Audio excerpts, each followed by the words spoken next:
So back to what we were saying about, like, I think it comes down to options, and that the line of quitting and continuing is not black and white.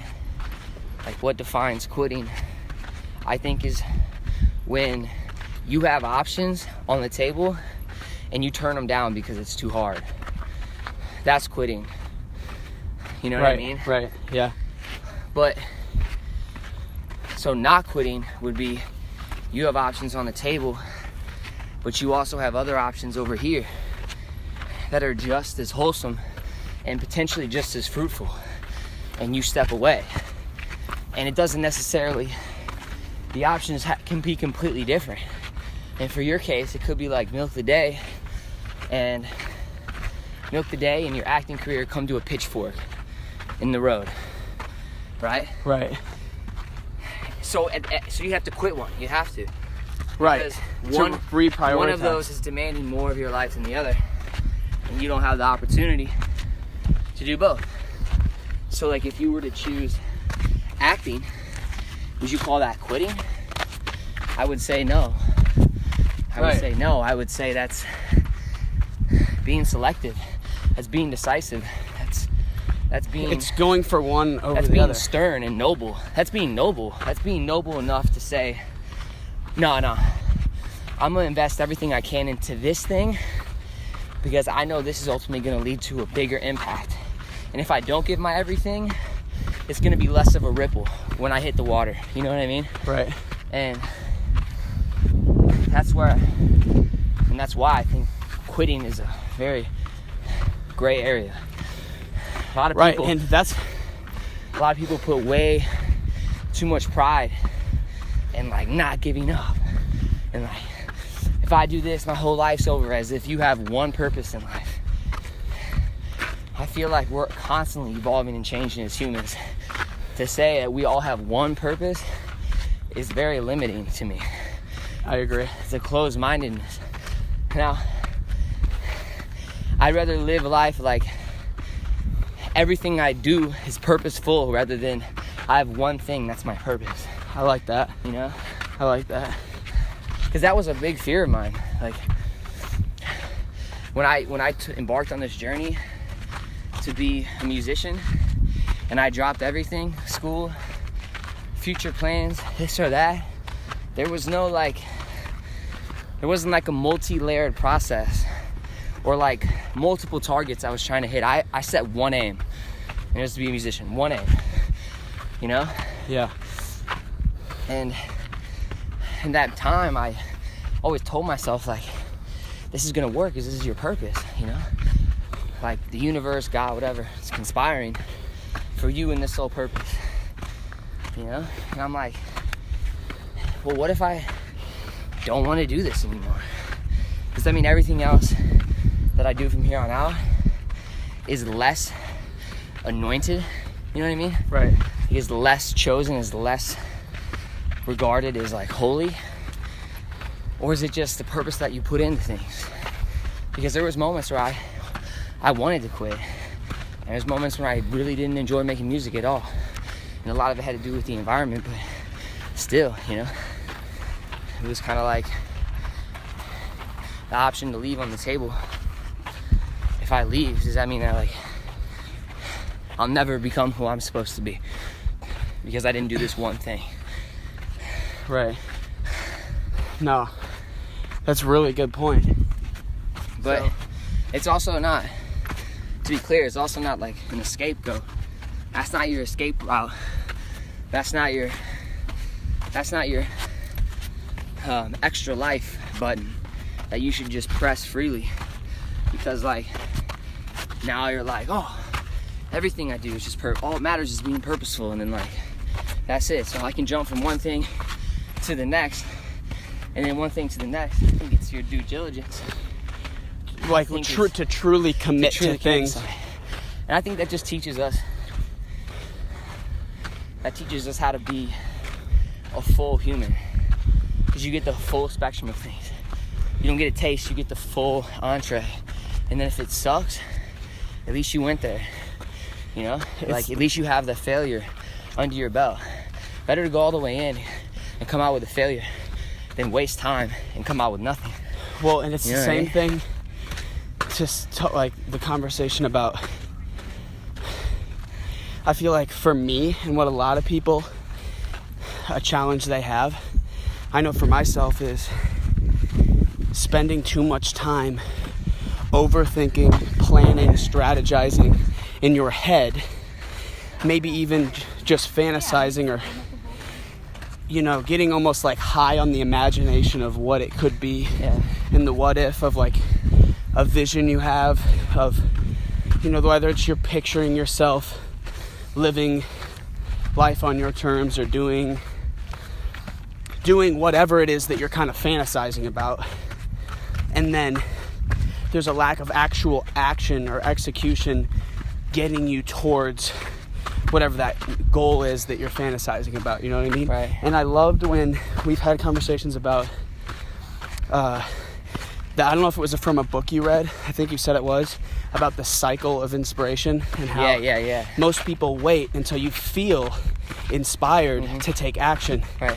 Whereas you said you have to take action even when you don't feel like it, and that action leads to inspiration, right, where it starts over. And right. I think that's where me and a lot of people, and I'm sure even yourself at times, absolutely, you don't feel inspired, but that's where it needs to happen for people, and myself even, is even if you don't feel like doing something. I don't feel like working out every day, but it's a value that I have, where my value guides my behavior, where I value my health and I want to have good health. So even if I'm tired and I don't feel like working out, you use your willpower without inspiration to say, I'm going to take action and go to the gym.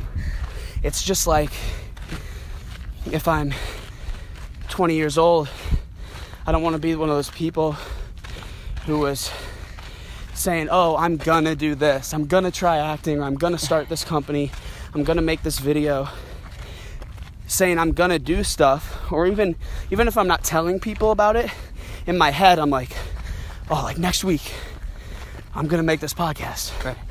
Or it's like the person who's like, I'm going to start that diet next week. Next week comes around, you don't do it, and you don't do it, and you don't do it. And what happens is you can lose like self-trust, where you pretty much get used to lying to yourself because it never ends up happening, which can get really frustrating, because then you become frustrated with a lack of actual action, and it can kind of be a vicious cycle of not taking action on things that are actually moving you towards what you want. You know what I mean? Right. I think that one of like the most dangerous things is options. And one of the biggest illusions is the need to be ready. And like understanding, yes, and understanding what that means. Like, I feel like for myself, I always have the wrong idea of what it means to be ready for X objective or X plan. And I think people think too much about what it takes for them to be ready. Yes. You know, like 100% if you spend true. too much time planning something, it means you're planning to fail. And that just should never be how it is. Like, honestly, the only things that you need when you're going towards something is a clear, defined objective. What you want is clearly definable. You can write it out in a statement, in a sentence less. Right now, a statement less than 2 sentences, and that's your green light. I mean, people kill themselves in the lull of planning because they're so afraid to fail. It's like, failing is the best thing you can do. Honestly, the moment you know what it is, you should just go. Because the moment you run into a failure, that's like getting stripes in the army, you know? The moment that you fail, it's like, okay, you got another stripe, and you get back in there. And wouldn't you so much rather have tried and go down fighting for something than to be left there wondering? And I think what that ultimately comes to, which is something Gary Vaynerchuk preaches all the time is just talking about regret. And our fear should not ever outweigh the fear of regret itself. Yeah. Like, you'd so much rather lean into your fears, try them. Even if you lose, it's not even a loss because you learn. You learn and you grow the most from mistakes and failures and actual action. So it almost always makes more sense to take action and do it regardless of the outcome. Right. You know what I mean? Absolutely, because like why not? What? No, yeah, it's outweighing like what Like, to why lose. The fuck not? Like, most people, when you're going for something ambitious, going for something worthwhile, something that makes your heart jump, it's usually a tall task, you know? And I can tell you, no one gets excited about doing easy shit. So like, right, to ever go into something and think that you know what's up, like, you can never be ready for something that you've never done. Tell me how it's even possible. Boom. Tell me how it's physically possible. You know what I mean? Tell me how it's physically possible to be ready for something you've never done. That's the beauty in it. That's the beauty in the chaos, bro. That's the order within the chaos. Is that you enter the chaos consistently, and that's your order within the chaos. I like that. The consistency of how many times you enter it. How many times you're willing to get back up. How many times you're willing to go and put that thing out online. Finish that song. Publish that fucking article. Go to those tryouts. Whatever it may be. You know? And but like, you'll never be ready. Right. You can prepare. But being prepared is much different than being ready. I say being prepared is more like having the mental toughness and maybe even to move in. The team around you, to withstand the blows that are gonna come, right? Regardless, you know what I mean? Well, and wouldn't you say? I know I can say for myself that the times where I feel most alive in my life is anytime I do something that is outside of my comfort zone and challenges me, and it's usually when I'm facing something that is a fear. For example, small examples. When I first started serving at a restaurant, I mean, I was young. I was like, middle of college. I had never served, and there was a small fear in me that was like, oh, I'm not a server. Like, approaching a table and talking to people, and like, I was always worried, like, well, I don't know the menu yet. And they're going to ask me a question. All these fears of like, oh, they're going to ask me a simple question about the menu and I'm not going to know what the fuck it is. So I would start to like create fears in my head that would be like, I'm not ready to serve yet. I'm just going to be a hostess for longer. Like, I'm giving a really stupid example, but it's a very real example. But I can tell you, the first table I served at, I made some mistakes. And I was nervous. And I left here. And I made mistakes. But then the feeling walking away from the fifth table, what I gained from that was confidence. Yeah. Every time you move in to something that stretches outside of your comfort zone, you gain confidence in whatever that is because you've experienced it. Right. So you can apply that to everything. When I took a theater class in college, I had to get up in front of, an entire class of students, and I've never been like a huge fear of like public speaking, but I was nervous. I was really nervous. And afterwards, the feeling, the gratification of after I did the public speaking in that class, I walked away feeling confident, like I grew in some sort of way because I went up against something that was making my heart race, making me nervous. Essentially, that was a fear, and it was a breaking through a boundary of what was comfortable for me. And those are small examples, but I like to use those because that was only a couple years ago, but I really feel like I grew from even those moments. And now it's just getting bigger, where now I'm like, okay, I want to take an acting class, and I have fear attached to that, where I'm like, I'm not ready. I've never done acting before, or I should at least like practice some public speaking before I take a class so that I'm more, quote unquote, prepared. And it just goes to that point of like, we should all strive to lean into those fears and take action on them, because you only learn and grow from them, and you get confidence as a byproduct to doing that. You know what I mean? Right. I mean, a perfect example of that for me is, remember when I did that performance at your class? Was it your improv class? Yeah. No, it was, I think it was a music class of mine. Yeah, you remember? I had a music class. Yeah, and you came and performed. I was nervous for you. Bro. And that was the very beginning. That was the first performance I ever did. And it was fucking, like... that was nerve-wracking for me, I didn't for sleep. you. I didn't sleep the night before, bro. I was so sick to my stomach, because it's like one thing... From tour of experience, that it's one thing to come out for like 5,000 people. It's actually much easier, because you're not so focused on like particular faces. You know, you can't count the heads in the room. You know what I mean? Right. You can't make eye contact with everyone before you go off stage. So like, it kind of loosens you up a bit, and it's very.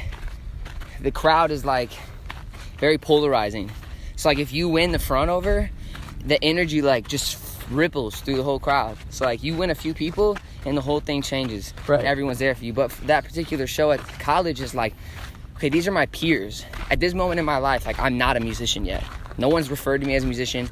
I'm going on that stage as a peer, eye level, to like these kids that are my age, right, sitting in class, just like probably on their phones, ready to get to their next shit, or like planning what beer they're gonna get for the night. And I'm like coming on to spit some real ass record that I wrote about the school that like speaks on some controversial shit. Right. And I'm just like coming up there with a mic and like it's like a karaoke mic, and I'm doing the shit, bro. I remember that I like it was couldn't tell yesterday. you how nervous I was. Most nervous I've ever been for a show ever in my life. And at the end of it though, I felt like You had that feeling too of I had like that feeling of confidence. like the runner's high, you know, when you get to that point, Right. when you just coast. Like, I could have done that 10 times in a row right after that, you Right. know what I mean? Right. But it was just getting over that first one, and I went through my head just with every possible way of How why you it could wouldn't mess work, up, how you why could I would mess fuck up, or Yep. why I shouldn't do it. Mm-hmm. You know what I mean? Exactly. And just Like trying to find a way out, but like, and those moments teach you, when you get those feelings again, and you get those like, gain confidence you get those moving doubt forward. whispers of Yeah. like, maybe it's best to wait until you're more prepared, until you're more ready. You know what I mean? Right. Maybe let's wait for that. Let's do a few more like rehearsals. Let's do this or that. But nah, like, now I know, and it's helped me. I can promise you, like, I've thought about that whenever I've gone into other things, being out here especially. Like when I go to a session with someone who's on paper much, much, much more successful with me, and I have to look them in the eye and be like, yo, let's get this. Let's write this song. My opinion matters just as much as yours. Like, Right. I want this to be the line. I want this to be the melody. And I have to say it with just as much confidence. Or like being on a music video shoot with G. And like, bro, when we were recording Rewind, I was so nervous to sing like the record, because like there's no auto-tune. You know, I'm like, I know I'm a good singer, but like, I didn't sing growing up. Right. I didn't sing until like a year and a half ago. Literally, not to my first song I ever sang till a year and a half ago. So like, in my head, I still have those doubts of like, you're not a real singer, bro. You still can be, like, but you got a lot of work to do. Like, you got to keep working. That's why I have Miss Vita. I'm always like, all right, one more. I need to go back to Miss Vita, and I need to do these things, which I still need to do. Like, She's your vocal coach, yeah, right? yeah, she's changed my life in so many ways. But like, a lot of times in my head, I'm like, I'm not there yet, and maybe I'm not. Like, maybe I'm not the best singer yet. But it's like doing those things teaches you how to have like humility, and it teaches you not to be scared of shit, because at the end of the day, like, no artist is perfect, no singer is perfect, and you just gotta have fun with it, because the energy is gonna translate way more than like the quality. You know what I mean? Mm-hmm. The energy is gonna translate way more. Remember when you would have those shows in St. Louis for like 15 people? Yeah.